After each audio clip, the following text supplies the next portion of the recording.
This is going to be a lecture series, and we are going to learn electronic devices and circuit subject. So for this electronic devices and circuits, the syllabus I have taken is EC 8353. This paper will be a common for EEE, E&I and ICE students. So let's get into the subject. So in this paper, the unit 1 is all about PN junction diodes. So in this PN junction diode unit, you will be studying about its PN junction diode structure, operation and VI characteristics. Then next topic is diffusion and transition capacitance. And the next one is rectifiers, half wave and full wave rectifier. And the display devices, say for example LED, laser diodes, Zener diodes, and finally we will be studying Zener characteristics and Zener reverse characteristics, and the last one is Zener as a voltage regulator. So introduction to diode. So diode is a two-terminal device. The terminals are anode and cathode. Anode is a positive one, whereas the cathode is a negative one. When comparing this with the resistor allows the current in the bidirectional mode, whereas this diode can allow the current flow in any one direction. And this Zener diode can be used for voltage regulation purposes. We have two commonly used diodes. First one is PN junction diode and second one is Zener diode. The PN junction diode, we are having like a triangular shape with a line to the front. Whereas in the Zener diode, it's more or less similar, but in the cathode side, we are having two extra fittings like this side and this side. So that is the Zener diode. So next one is PN junction diode.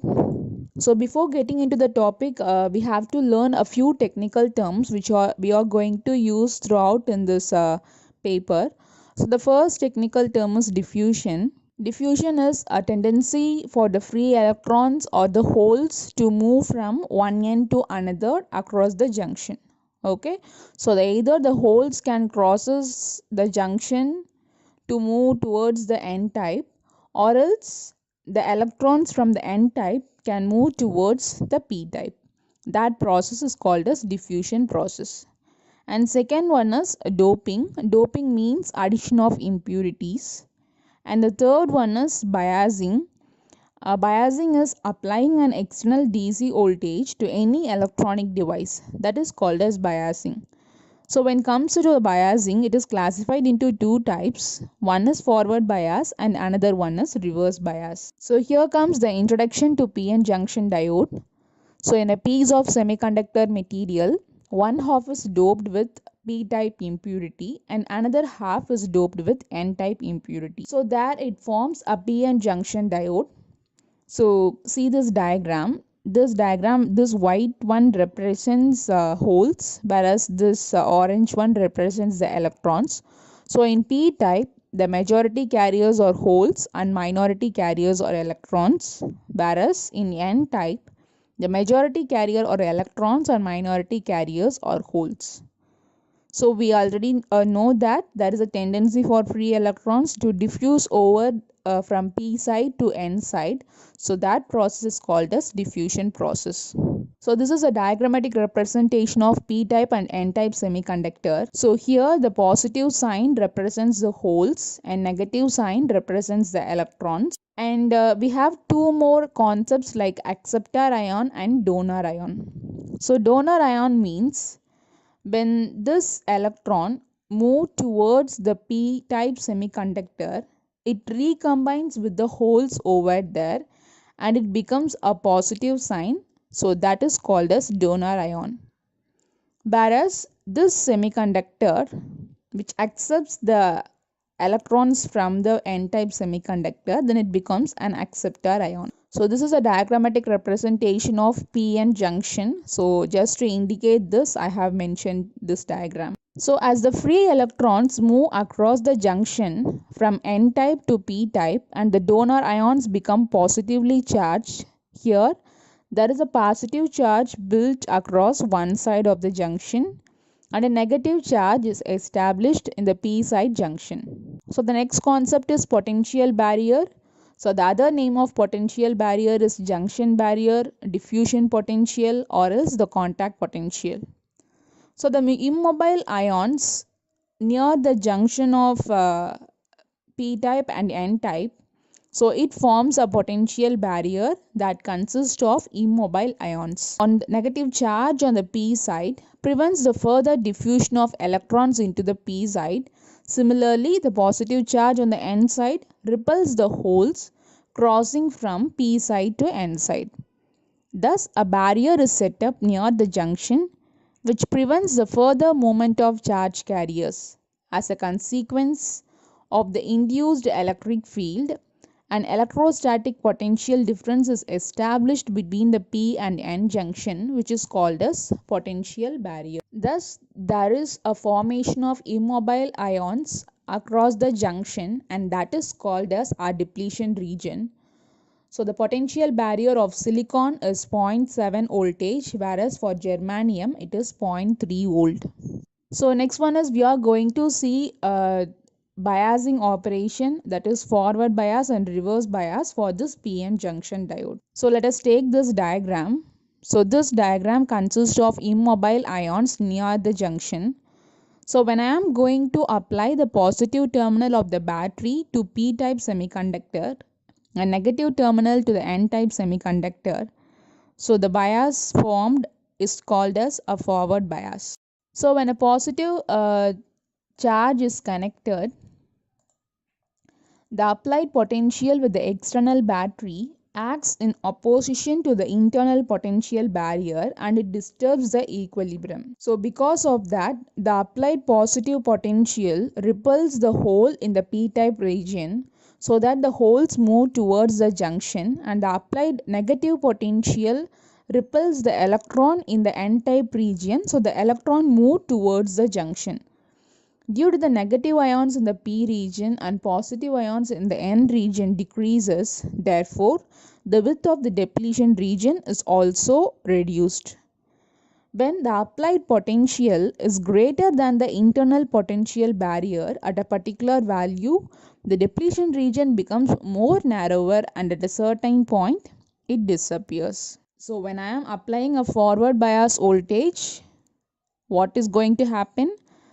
The majority carriers in the holes or repel towards the junction, whereas the majority carriers in the electron side, that is move towards the junction, and because of that the depletion region is going to get narrower, and at a certain point the depletion region disappears and a huge amount of current flow will happen across there.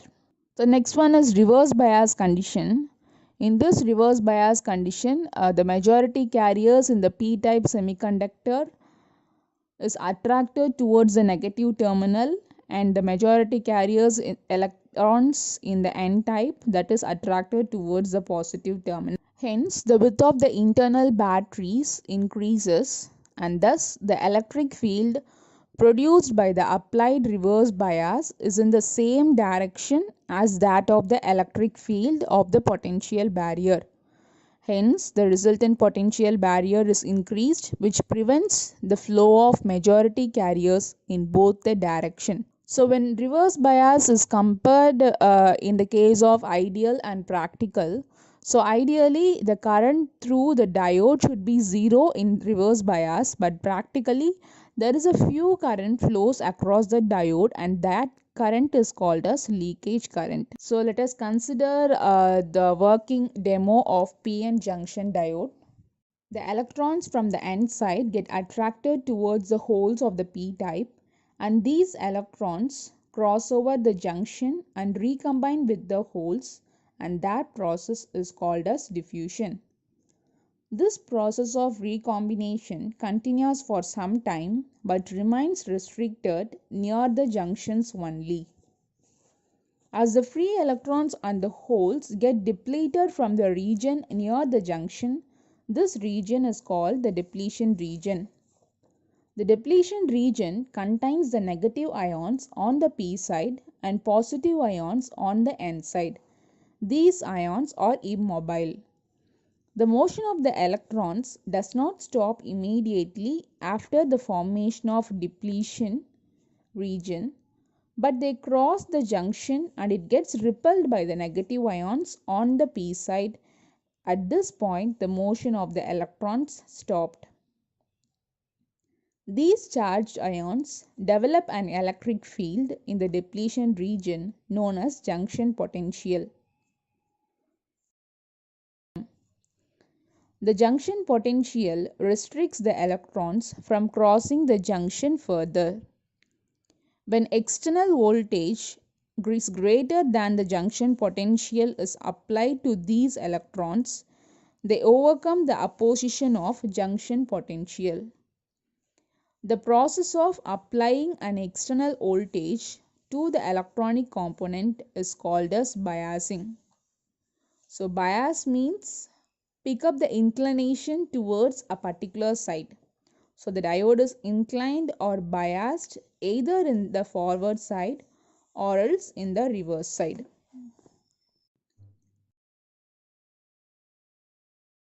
In the forward bias, the positive is connected to the anode and the negative is connected to the cathode.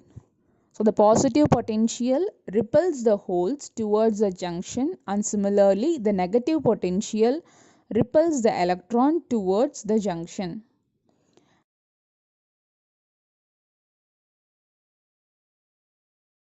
As we increase the applied external voltage, the electrons break the electric field in the depletion region to enter into P region.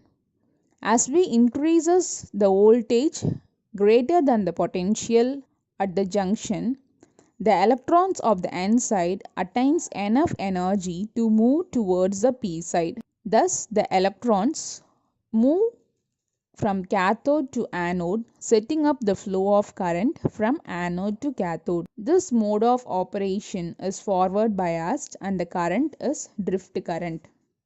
When the battery negative potential is connected to the anode and positive to the cathode, this setup is called as reverse bias mode. And when we are connecting like this, the electrons and the holes get attracted towards the battery and they are moving away from the depletion region. So because of this, only a very few amount of current is flown through the diode, or else there is a leakage current flowed through the diode. This leakage current is because of the minority carriers present in the diode. And because of this minority carriers, there is a flow in minimum amount, and that is called as leakage current. In today's class, we are going to see about junction capacitance. So this junction capacitance is going to happen under reverse bias condition. Okay. So see this diagram on the top right corner. We are having a PN junction semiconductor device is connected in the reverse bias condition, means negative potential to p type and positive potential to n type. Okay, so as the bias increases, the depletion layer width also increases, and as a result the charged particles move away from the junction, and there exists a change in charge with respect to the applied reverse voltage, and there occurs a capacitance effect. Why they are telling this as a capacitance effect? Because that take a capacitor, okay, a normal capacitor. So the normal capacitor consists of two metal plates with the insulator region in between. Okay, so these two metal plates consist two different type of charged particles. Say for example, positive on one end of the metal plate and negative on the other end of metal plate. So this is similar to the PN junction diode in the reverse bias condition, because this also having a positive potential on one end of the junction and negative potential on the other end of the junction. Okay, so hence it is called as a capacitance effect, and this capacitance formed under the reverse bias condition is called transition capacitance or space charge capacitance or barrier capacitance or depletion layer capacitance. So this transition capacitance, I am going to write a formula from the basic equation of capacitance effect. Okay, So for normal capacitance, the definition is rate of change of charge, okay, which means C is equal to Q divided by T. So the same I am going to rewrite that for transition capacitance. So CT is equal to dQ divided by dV, means that the change of charge with respect to the applied voltage. Okay, so here the condition is there. I'm taking a PN junction diode in which that two sides, that means the P type and N type, are not doped equally. That is, impurity added on one side is more than the other side. So the first case, P side is slightly doped when compared with the N side. So then I am going to relate between a potential and charge density based on the Poisson's equation. So let us understand what is Poisson's equation. A normal Poisson's equation is given by delta squared V is equal to rho divided by epsilon. Here the rho means charge density. Okay, so this charge density can be replaced to Q into Na. So Na means a concentration of acceptor ions, that is for P side, and Q into Nd for N side. So that is the concentration of donor ions. So I am going to form a equation, that is the relationship between potential and charge density based on the Poisson's equation what we discussed now. Okay. So from that Poisson's equation I am going to write the equation number 2 as d squared v divided by dx squared is equal to q into Na divided by epsilon. The case 2 is N side is slightly doped when comparing with the P side. Okay, so here also I am going to form a relation between the potential and charge density, and that is given by the Poisson's equation as d squared V divided by dx squared is equal to q into Nd divided by epsilon, where Nd is the concentration of donor atoms. Okay, so have it as the equation number 3. Now I am going to integrate the equation 2 with respect to the value of x. Okay, so integral of d squared v divided by dx squared into dx is equal to, again the right hand side integral, so integral of q into Na divided by epsilon into dx. So on integrating the left hand side, you will be getting dv divided by dx. On the right hand side, I will get q into Na divided by epsilon into x. So keep that as an equation number 4. My ultimate aim is to find the value of potential, that is V. So what I am going to do now is, I am going to again integrate the equation number 4 on the left hand side as well as right hand side. So on integrating the value at the equation number 4, so integral of dv divided by dx into dx is equal to integral of 0 to w q into Na divided by epsilon x into dx. Okay, so here w is the width of the depletion region. So that is the limit 0 to w. So on integrating the above equation, I am getting v in the left hand side. On the right hand side, I am getting the value as q into Na divided by epsilon, open brackets, x squared divided by 2 to the limit of 0 to w. Okay, so on solving the right hand side, I will get w squared q into Na divided by 2 epsilon. Keep that as an equation number 5. When x is equal to w, that is the distance value is equal to width of the depletion region, at that time v is equal to vb. So my potential is equal to barrier potential, and the barrier potential value will be equal to the difference of junction potential and the actual applied external voltage. So that is Vj minus V6. So I am going to reframe the equation number 5 as Vb is equal to q into Na w squared divided by 2 into epsilon. Keep that as an equation number 7. So on differentiating the equation number 7 with respect to V, I have the value as d into Vb divided by dV is equal to Q into Na divided by 2 epsilon 2 into W dW divided by dV. Okay. So in the previous equations, I am integrating with respect to x, whereas coming to the seventh equation, I am differentiating with respect to the applied voltage V. So we know that V is equal to Vb, that is the applied external voltage is equal to barrier voltage. So the value is 1, that is equal to right hand side of that equation. And therefore what I need for the further equation is dW by dV. So I am going to reframe this differentiated equation. So dW divided by dV is equal to epsilon divided by Q into Na into W, that is the equation number 8. So for now, I have calculated the value of dW divided by dV. So next I am going to calculate the value of Q. Okay. So Q is equal to number of charged particles into charge on each particle. So Q value will be equal to Na into volume into Q. Here the volume represents the volume of semiconductor device. Okay. So I am replacing that volume as A into W. A is the cross-sectional area of the semiconductor and W is the width of the depletion region. So Q is equal to Na into capital A into W into Q. So keep that as an equation number 10. Now I am going to differentiate the equation number 10 with respect to V.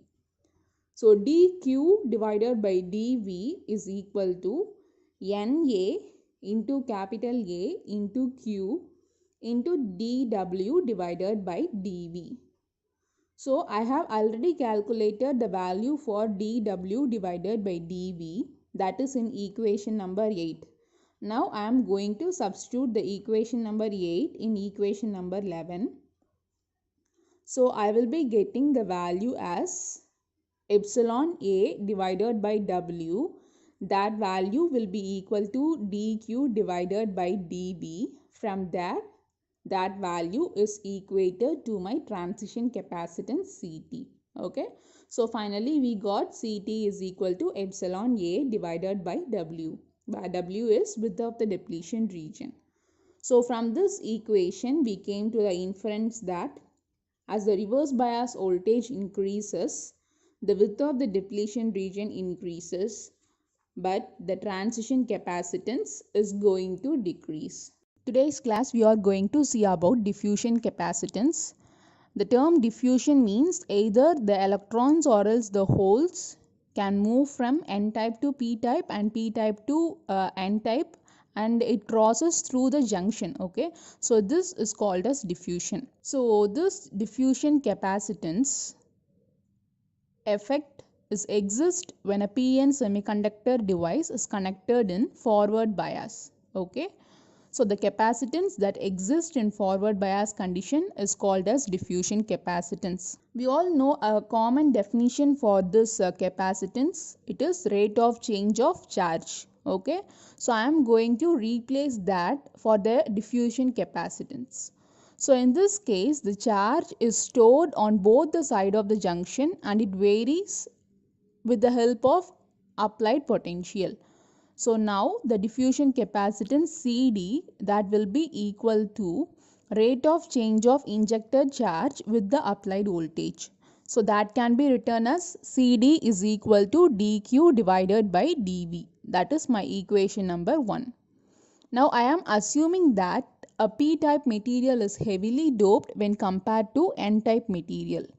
So this concept is called as concentration gradient, which means that electrons or else the holes, it can move from higher concentration to lower concentration.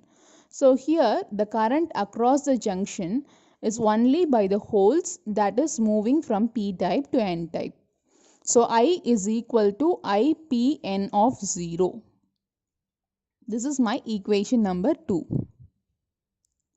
So now I am going to write the equation for the charge, so which we have derived in the previous junction capacitance. So Q is equal to 0 to infinity limit because the current can flow from 0 level up to infinity level either in the P side or else in the N side.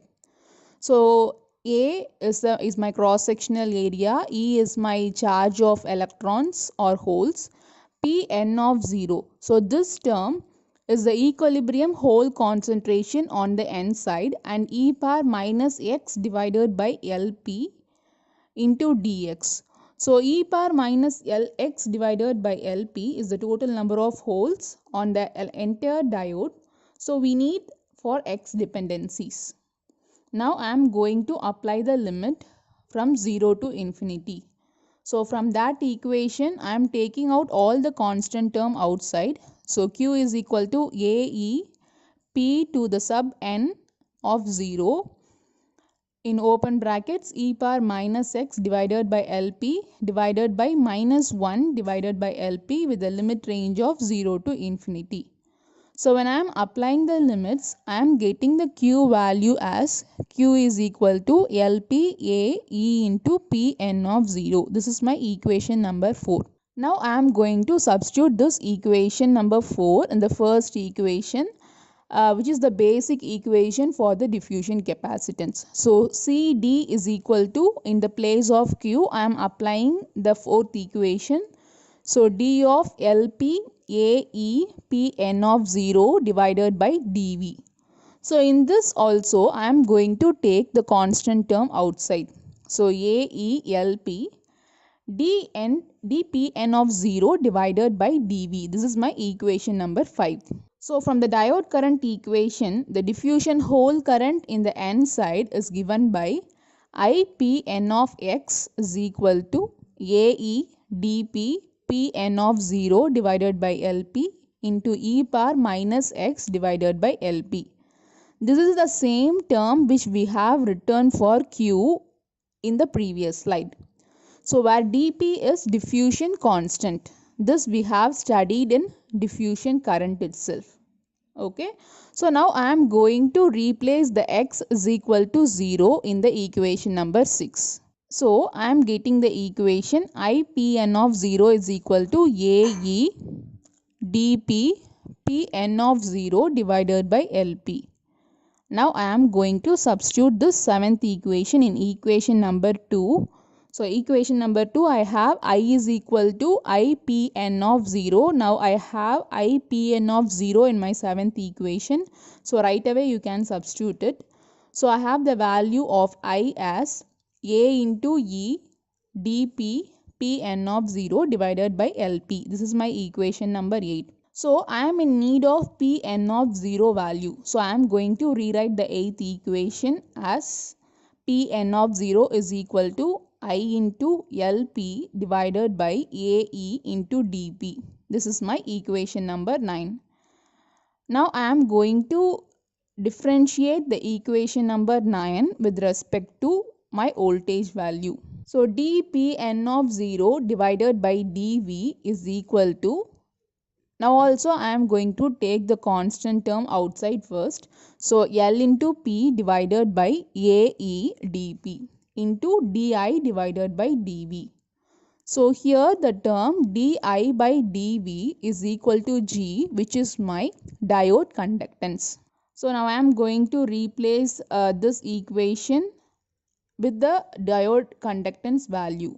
So dPn of 0 divided by dV is equal to Lp divided by AE dP into G. Now I am going to substitute this value in the equation number 5, which I have found for diffusion capacitance.